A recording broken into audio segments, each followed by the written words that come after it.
The smell of burning garlic told me everything I needed to know about how this conversation was going to go.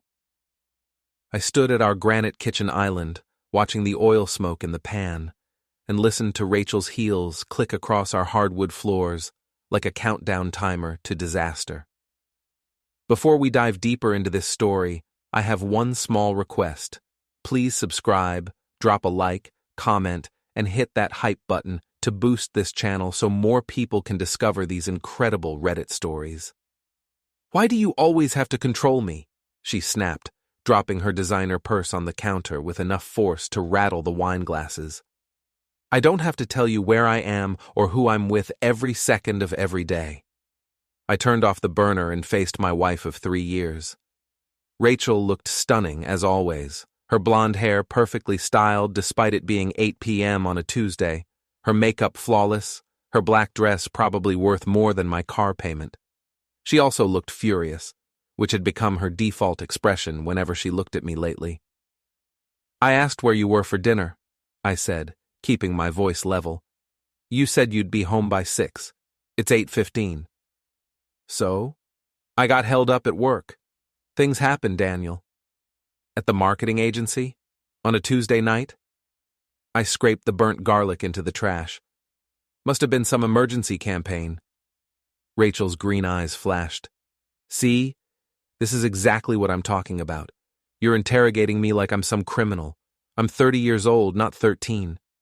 I wanted to point out that criminals usually had better alibis than things happen, but I'd learned that logic only made Rachel angrier. Instead, I pulled 2 plates from the cabinet and started dividing the pasta I'd managed to save. "You're right," I said finally. "You don't have to tell me where you are." She blinked, clearly not expecting that response. "What?" "You heard me. You're absolutely right. You don't owe me explanations." I handed her a plate. "I won't ask anymore." For a moment, Rachel looked confused, like she'd prepared for a fight, and I'd just laid down my weapons. Then her expression shifted to something that might have been relief or might have been disappointment. "Good," she said, but her voice lacked conviction. "That's good. I'm glad you finally understand." I nodded and took a bite of pasta. It was overcooked and bland, but I ate it anyway while Rachel picked at her food and checked her phone. The silence stretched between us like a chasm. "I'm going out with Olivia tonight," she announced suddenly. "Girls' night." "Okay." "We might be out late." "Okay." She waited, phone in hand, watching me with those calculating eyes. When I didn't respond, she stood up abruptly. "I need to change." I listened to her heels on the stairs, then the sound of our bedroom door slamming. 20 minutes later, she reappeared in jeans and a top that cost more than most people's rent, her purse slung over her shoulder. "Don't wait up," she said. "I won't." She hesitated at the door, looking back at me sitting alone at our kitchen island with 2 barely touched plates of pasta. For just a second, I saw something flicker across her face. Uncertainty, maybe even regret. But then her phone buzzed and whatever moment we might have had evaporated. The front door closed with a soft click, and I was alone in our smart home with its automated lights and voice-controlled everything. I pulled out my phone and opened our shared location app. Rachel's little dot was moving through the city, but instead of heading toward Olivia's apartment downtown, she was going in the opposite direction, toward the business district, toward her office building. I turned off location sharing from my phone and deleted the app entirely. If Rachel wanted freedom, she was about to get more than she bargained for. I had some planning to do. Kyle Martinez was the kind of guy who wore Hawaiian shirts to software development meetings and somehow made it look professional. He was also the only person in our Boston office who could make me laugh, which is why I found myself sitting across from him at Murphy's Pub on Wednesday night, nursing a beer and trying to figure out how to explain what I was thinking. "So, let me get this straight," Kyle said, leaning back in his chair. "Rachel told you to stop being controlling, so you're going to stop being controlling?" "Exactly. And this is revenge how?" I took a long drink of my beer. You know what Rachel hates most? Being ignored, being irrelevant. She thrives on drama and attention and the feeling that she's the center of everyone's universe. Kyle nodded slowly. So you're going to ignore her? I'm going to disappear. Like, leave town disappear? Like, location unknown disappear. I pulled out my phone and showed him the airline confirmation. Paris, this weekend. Solo trip. Kyle's eyebrows shot up. Dude, that's either brilliant or insane. Maybe both. The pub was filling up with the usual crowd of office workers and college students. In the dim lighting and buzz of conversation, I felt anonymous in a way I hadn't in years. Rachel always made sure we went to trendy places where she could see and be seen. This was better. There's more, I said. I'm not going alone. Oh, shit. You're having an affair. No. Well, not exactly. I finished my beer. I'm going with Olivia. Kyle nearly choked on his drink. Olivia? Rachel's best friend Olivia? The same. Daniel, what the hell? It's not what you think. Olivia and I talked yesterday. Turns out Rachel's been complaining about me to her for months and bragging about her new boyfriend. She has a boyfriend? Ethan Morrison. He's the creative director at her agency. Married, 2 kids, thinks he's God's gift to advertising. I signaled the bartender for another round. Olivia's tired of being Rachel's therapist and accomplice. She wants out. Kyle shook his head. So you're both going to Paris to... What? Make Rachel jealous? To make Rachel panic. There's a difference. The bartender brought our drinks, and I waited until he was gone before continuing. Rachel thinks she has me figured out. Boring Daniel who cooks dinner and asks where she's been and never does anything unexpected. She's gotten comfortable thinking I'll always be there, always be predictable. And now you won't be. Now I'll be in Paris with her best friend, posting cryptic photos and not answering my phone. Rachel will have no idea what's happening or how to control it. Kyle was quiet for a moment, turning his beer bottle in his hands. You know this is going to blow up your marriage, right? My marriage is already blown up. I'm just making sure everyone else knows it. And Olivia's okay with this? I thought about my conversation with Olivia the day before. We'd met for coffee at a little place near her art gallery, and I'd been surprised by how bitter she was about Rachel. She's more than okay with it, I said. Turns out Olivia's been watching Rachel treat people like garbage for years. She's ready to watch Rachel get a taste of her own medicine. Kyle nodded slowly. Okay, I'm in. You're in what? Whatever you need. Backup, alibi, tech support. Rachel's had it coming for a long time. I felt a surge of gratitude. Kyle barely knew Rachel, but he'd watched her treat me like an inconvenience often enough to understand. Actually, there is something you can help with, I said. I need someone to cover for me at work, and I might need some creative photo editing when I get back. Photo editing? Let's just say I want to make sure Rachel gets the full picture of what she's missing. We spent the next hour going over details. Kyle would tell anyone who asked that I was working from home on a special project. Olivia and I would document our trip carefully, nothing inappropriate but enough to plant seeds of doubt. Most importantly, neither of us would respond to Rachel's calls or texts until we were ready. This is either going to be the best revenge story ever, or I'm going to be visiting you in divorce court, Kyle said as we got ready to leave. Probably both. I drove home through the quiet streets of our neighborhood, past houses with warm yellow windows and families settling in for the evening. Our house was dark except for the porch light, and Rachel's car wasn't in the driveway. Another girls' night, apparently. I went upstairs and started packing for Paris, choosing clothes carefully. Nothing too formal, nothing that screamed romantic getaway, but nothing that looked like a business trip either. I wanted to hit the perfect note of mysterious and intentional. My phone buzzed with a text from Rachel. Staying at Olivia's tonight. Don't wait up. I stared at the message for a long moment, then deleted it without responding. If Rachel wanted to lie about where she was spending the night, that was her choice. But she was about to learn that actions had consequences.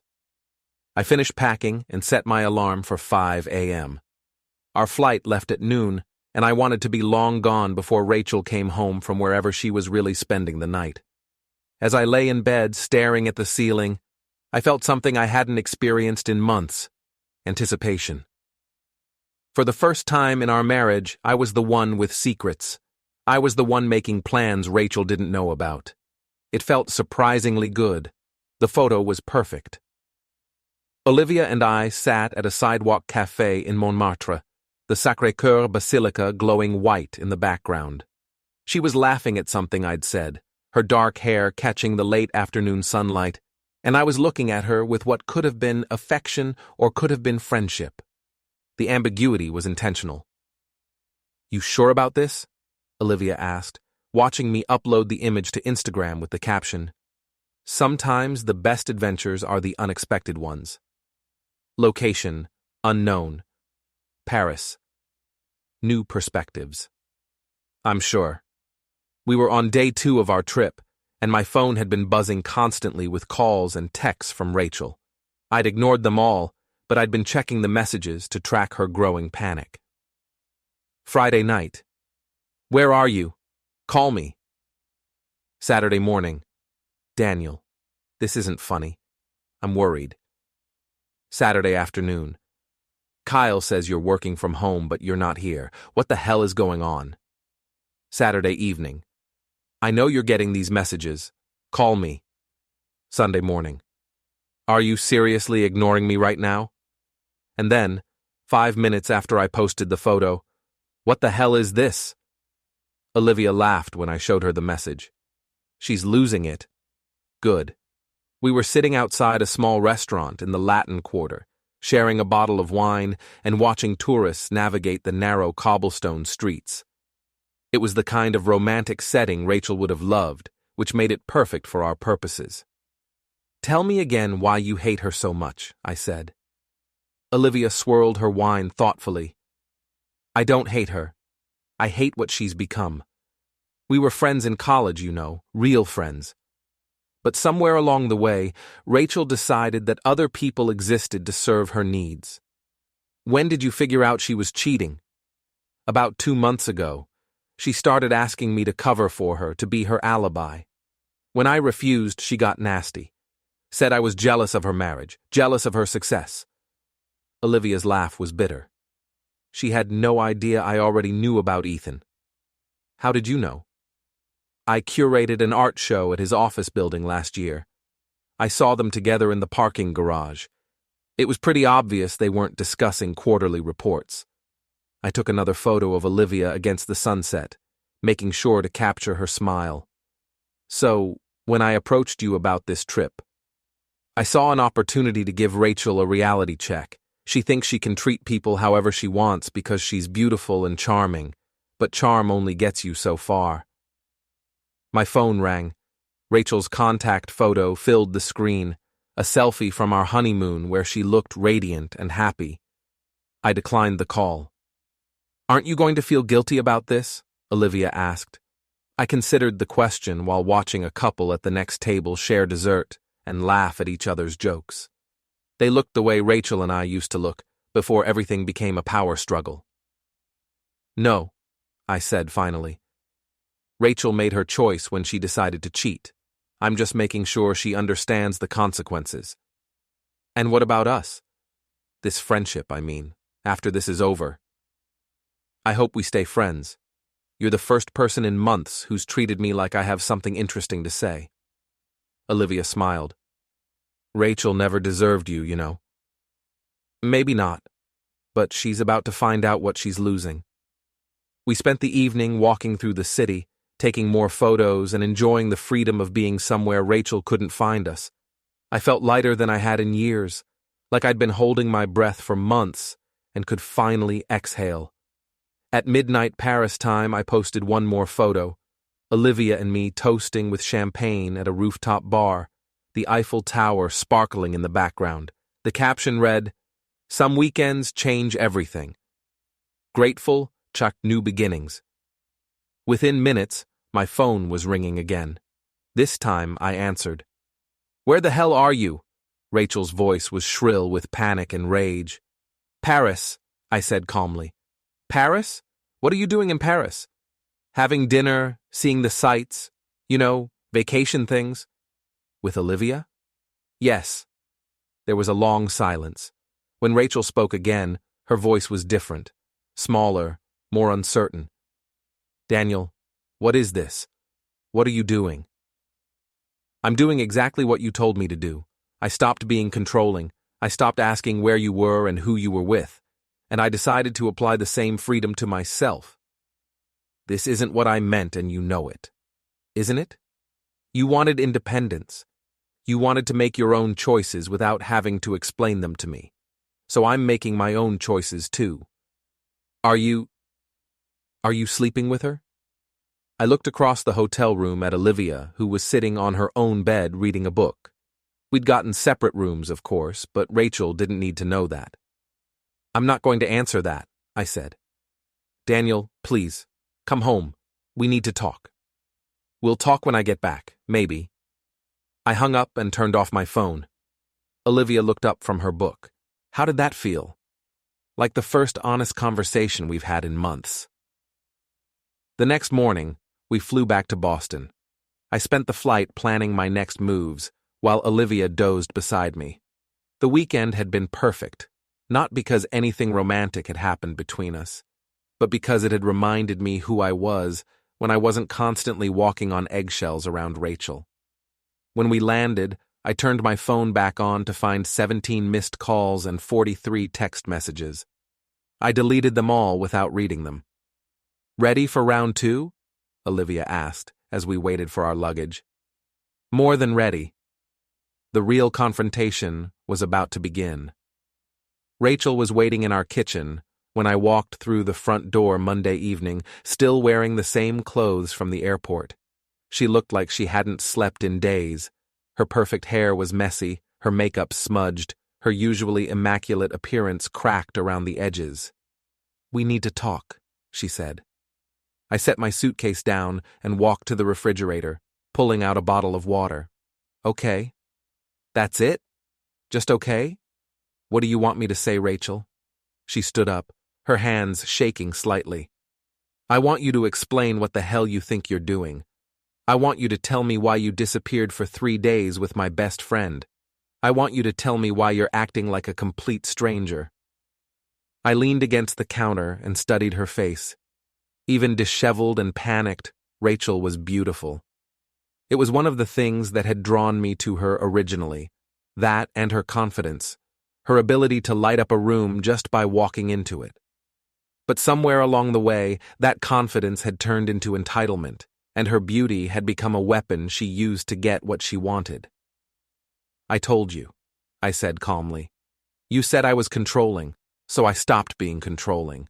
You said you didn't owe me explanations about where you went or who you were with, so I decided the same rules applied to me." "That's not the same thing, and you know it. Isn't it?" Rachel's green eyes flashed with anger. "I went out with friends. You went to Paris with another woman. Actually, you went to Ethan Morrison's apartment. Twice last week, according to the doorman I talked to this morning." The color drained from Rachel's face. "What?" "Ethan Morrison, creative director at your agency. Married guy with 2 kids and a rash. He really should get checked out." I took a sip of water. "Ring any bells?" Rachel opened and closed her mouth several times, looking like a fish gasping for air. How did I what? Find out?" "It wasn't exactly a secret, Rachel. You've been sloppy." "Daniel, I can explain." "Can you?" "Because I'd love to hear this explanation." She sat down heavily in one of our kitchen chairs, her hands pressed to her face. "It's not what you think." "It's exactly what I think. You've been cheating on me for months, lying about where you were, using Olivia as your alibi, and treating me like an idiot who would never figure it out." "It didn't mean anything," she whispered. "Then why did you do it?" Rachel looked up at me with tears in her eyes. "Because you were suffocating me. Because you wanted to know everything I did and everywhere I went. Because I felt like I couldn't breathe in this marriage. So you decided to cheat instead of talking to me about it? I tried to talk to you, but you never listened. You just wanted to control everything. I set down my water bottle and walked over to where she was sitting. Rachel, asking where you are when you don't come home for dinner isn't controlling. It's caring. There's a difference. Is there? Because it didn't feel like caring. It felt like surveillance. And what does this feel like? I gestured between us. What does lying and cheating and using your friends feel like? She didn't answer. Here's what's going to happen, I said. You're going to pack a bag and stay somewhere else for a while. We both need time to think about what we want. Daniel, please. This isn't a negotiation, Rachel. You wanted freedom, and now you have it. All of it. She stared at me for a long moment, and I could see her calculating, trying to figure out how to regain control of the situation. But for once, I held all the cards. What about Olivia? She asked finally. What about her? Are you in love with her? I considered the question. Olivia and I had spent 3 days together, and I'd enjoyed her company more than I'd enjoyed anyone's in months. She was smart and funny and didn't treat every conversation like a battle to be won. But love? I don't know, I said honestly. But I know I'm not in love with you anymore. The words hit Rachel like a physical blow. She flinched and wrapped her arms around herself. I never meant for this to happen, she whispered. Yes, you did. You made a choice every time you lied to me, every time you went to his apartment, every time you used Olivia to cover for you. You chose this. Rachel stood up slowly, her movements mechanical. I'll pack a bag. Good. I watched her walk upstairs, her shoulders slumped in defeat. 20 minutes later, she came back down with a suitcase and her purse. Where will you go? I asked. Ethan's, I guess, since you seem to know all about him anyway. Actually, you might want to call first. His wife found out about the affair yesterday. Olivia thought she should know. Rachel's face went white. You told his wife? Olivia did. Apparently she felt bad for her. You destroyed his marriage. No, Rachel. You did that when you decided to sleep with him. Olivia and I just made sure his wife had the same information you've been hiding from me. Rachel stared at me like she was seeing a stranger. I don't know who you are anymore. I'm the same person I've always been. I just stopped pretending your behavior was acceptable. She walked to the door, then turned back one last time. This isn't over, Daniel. Yes, it is. After she left, I sat alone in our kitchen and felt something I hadn't experienced in months. Peace. The house was quiet, except for the hum of the refrigerator and the tick of the clock on the wall. No drama, no arguments, no walking on eggshells. My phone buzzed with a text from Olivia. How did it go? Better than expected, I typed back. She's gone. Good. Want to get dinner tomorrow and debrief? Definitely. I looked around the kitchen where Rachel and I had shared hundreds of meals, where we'd planned our future and fought about our present. It looked the same, but it felt completely different. It felt like mine. The revenge was just getting started. The call came at 7 a.m. on Thursday, jolting me awake from the first peaceful sleep I'd had in months. Rachel's name flashed on my phone screen, but when I answered, it was Ethan Morrison's voice I heard. You need to call off your girlfriend, he said without preamble.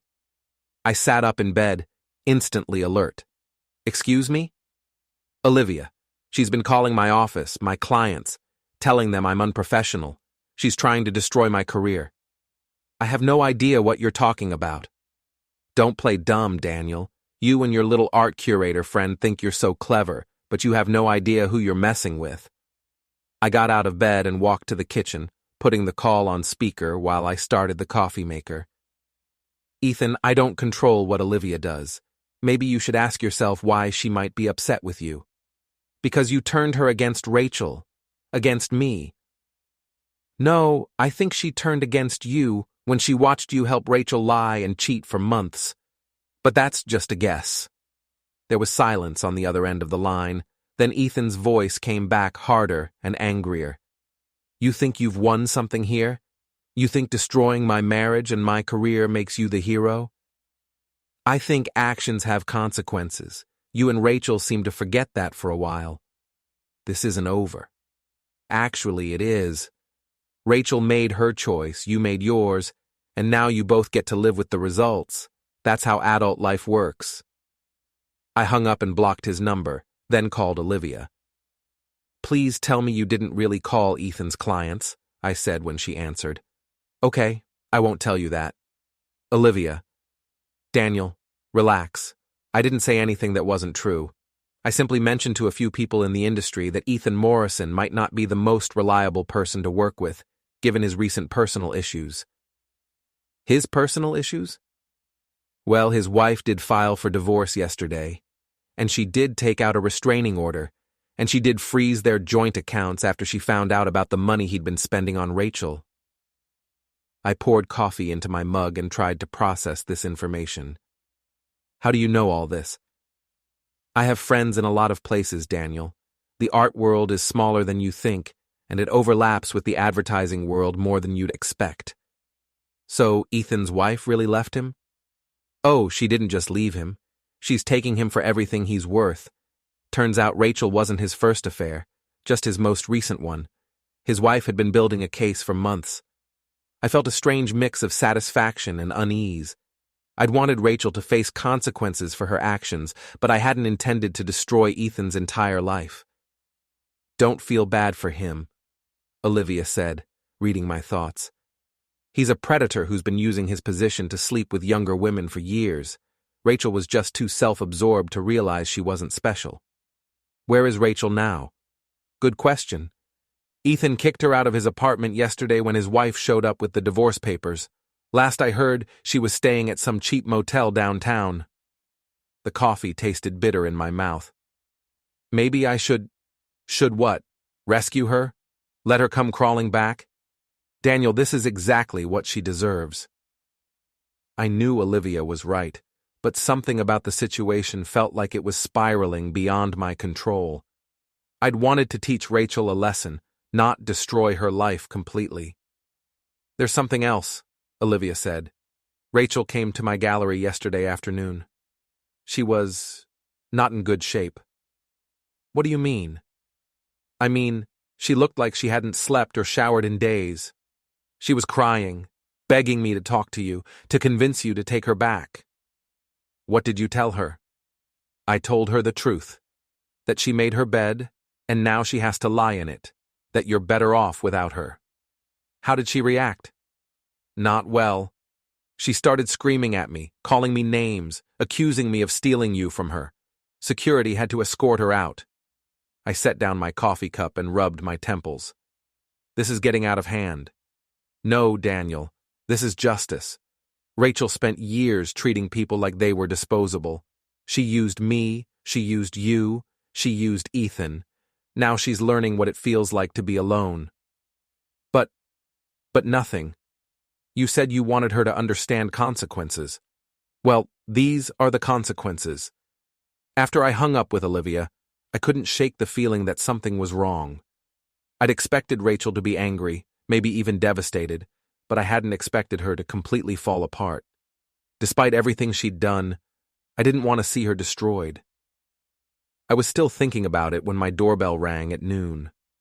I looked through the peephole and saw Rachel standing on my front porch, looking worse than Olivia had described.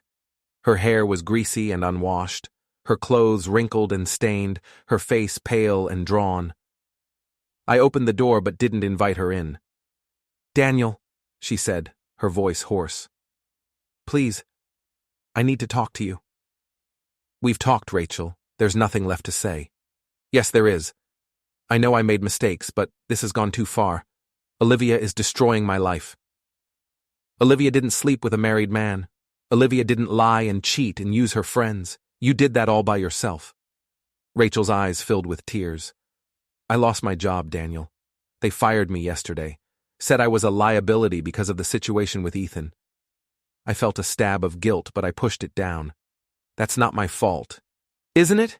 You and Olivia planned this whole thing. You wanted to humiliate me, and you succeeded. I wanted you to understand what it felt like to be betrayed. Mission accomplished. I'm sorry, she whispered. I'm so sorry for everything. I know I hurt you, and I know I don't deserve forgiveness, but please, I have nowhere else to go. For a moment, looking at her standing there broken and desperate, I almost wavered. This was the woman I'd married, the woman I'd loved. But then I remembered all the lies, all the nights she'd come home late with excuses, all the times she'd made me feel like I was crazy for questioning her. You should have thought about that before you decided our marriage wasn't worth your fidelity, I said. Daniel, please. Go home to your parents, Rachel. Get your life together. But don't come here looking for sympathy. I closed the door and listened to her sob on my front porch for 10 minutes before she finally left. Through the window, I watched her drive away in her car. A car that was probably about to be repossessed, given that she no longer had a job. I should have felt victorious. Rachel had finally learned what it felt like to lose everything, but instead I felt hollow and tired. My phone buzzed with a text from Olivia. Dinner tonight? I have more updates on the Rachel situation. I stared at the message for a long time before responding. Maybe we should let it rest for a while. Are you having second thoughts? Was I? I looked around the house that felt too big and too quiet without Rachel's presence, even her toxic presence. I thought about her standing on my porch, broken and desperate, and I wondered if this was really what justice looked like. But then I remembered the months of lies, the way she'd made me feel like a fool, the casual cruelty with which she'd treated our marriage. Rachel had made her choices, and now she was living with the consequences. No second thoughts, I texted back. Just tired. Understandable. This has been a lot. But Daniel? You did the right thing. Rachel needed to learn that actions have consequences. I put my phone away and went back to my coffee. Outside, it was starting to rain, and the sound against the windows was oddly comforting. For the first time in years, I was alone in my own house, with no one to answer to and no one to worry about. It should have felt like freedom. Instead, it just felt like the end of everything I'd thought I wanted. 3 weeks later, I was sitting at Murphy's pub with Kyle when Rachel walked in. I saw her before she saw me. She looked better than she had on my doorstep, cleaner and more put together, but there was something brittle about her appearance, like she was barely holding herself together. Shit, Kyle muttered. Should we leave? No, I said, taking a sip of my beer. Let's see what she wants. Rachel spotted me and walked over to our table with the determined stride I remembered from our marriage. She was wearing a black dress that used to be one of my favorites, and her hair was styled the way she used to wear it on date nights. It was clearly a calculated choice. Hello, Daniel, she said, ignoring Kyle completely. Rachel. Can we talk? Privately? I looked at Kyle, who shrugged and stood up. I'll be at the bar. Rachel slid into his seat and folded her hands on the table. Up close, I could see the cracks in her facade, the dark circles under her eyes that makeup couldn't quite hide, the way her hands trembled slightly. You look good, she said. Thanks. I got a job, in New York, marketing coordinator for a small firm. It's not much, but it's a start. Good for you. She waited for me to say more, and when I didn't, her composure slipped a little. Daniel, I came here to apologize, really apologize, not just say the words. Okay. I was selfish and cruel, and I took you for granted. I convinced myself that you were the problem, that you were controlling and suffocating, because it was easier than admitting that I was bored and looking for an excuse to do what I wanted to do anyway. I studied her face, looking for signs of manipulation or calculation, but she seemed genuinely remorseful. Why are you telling me this now? Because I lost everything, and it made me realize what I'd thrown away. You were a good husband, Daniel. You deserved better than what I gave you. Yes, I did. She flinched at the bluntness of my response. I know you're with Olivia now. I'm not with Olivia. Rachel's eyes widened. You're not? We're friends. We were always just friends. The whole Paris trip was designed to make you panic, and it worked. You mean, you never slept with her? No.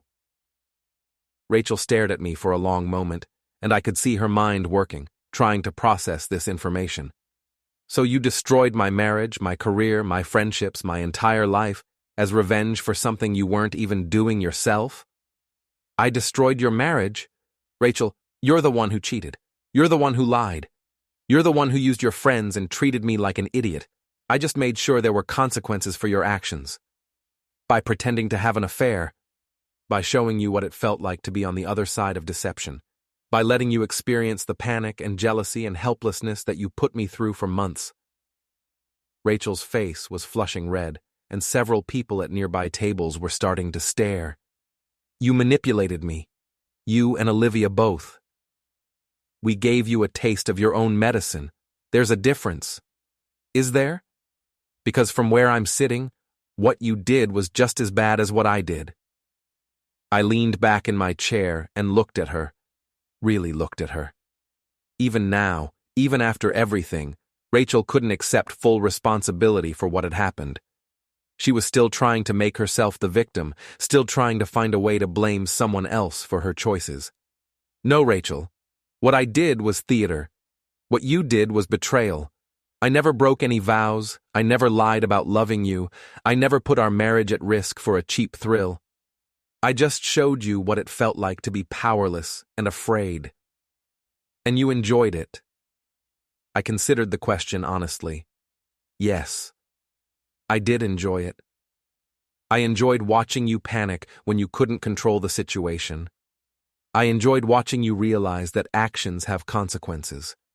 I enjoyed watching your perfect little world fall apart the same way you let mine fall apart. Rachel's eyes filled with tears, but this time they looked like tears of rage rather than sadness. You're not the man I married. No, I'm not. The man you married was a pushover who let you walk all over him because he was afraid of losing you. This version of me isn't afraid of anything because I already lost everything that mattered. We could start over. No, we couldn't. Even if I could forgive what you did, I could never forget it. And more importantly, I don't want to. I like my life without you in it. Rachel stood up abruptly, her chair scraping against the floor. You're going to regret this, Daniel. You're going to realize that you threw away something good because of your pride. Maybe, but I doubt it. She stared down at me for a moment longer, and I could see her trying to think of something cutting to say, some final weapon to deploy. But for once, Rachel was out of ammunition. Goodbye, Daniel, she said finally. Goodbye, Rachel. I watched her walk out of the pub, her heels clicking against the floor in a rhythm that used to make my heart race. Now, it just sounded like a countdown timer that had finally reached 0. Kyle returned to the table a few minutes later. How was that? Final. Good? I thought about the question while finishing my beer. Rachel was moving to New York, starting over with nothing. Ethan was divorced and unemployed, his reputation in ruins. Olivia had gotten her revenge and moved on with her life, and I was sitting alone in a bar, free from the drama and lies that had consumed my marriage. Yeah, I said finally. Good. Kyle raised his glass. To new beginnings. To consequences, I corrected, and we drank to that instead. Outside, it was starting to rain again, but I didn't mind. I had nowhere I needed to be, and no one I needed to answer to. For the first time in years, my life was completely my own. Rachel had wanted freedom, and in the end, we'd both gotten exactly what we asked for. The only difference was that I'd learned to appreciate mine. I walked out into the rain and didn't look back. Some stories don't have happy endings, but they have satisfying ones. This was one of those stories. The woman who had treated our marriage like a game had finally learned that games have winners and losers.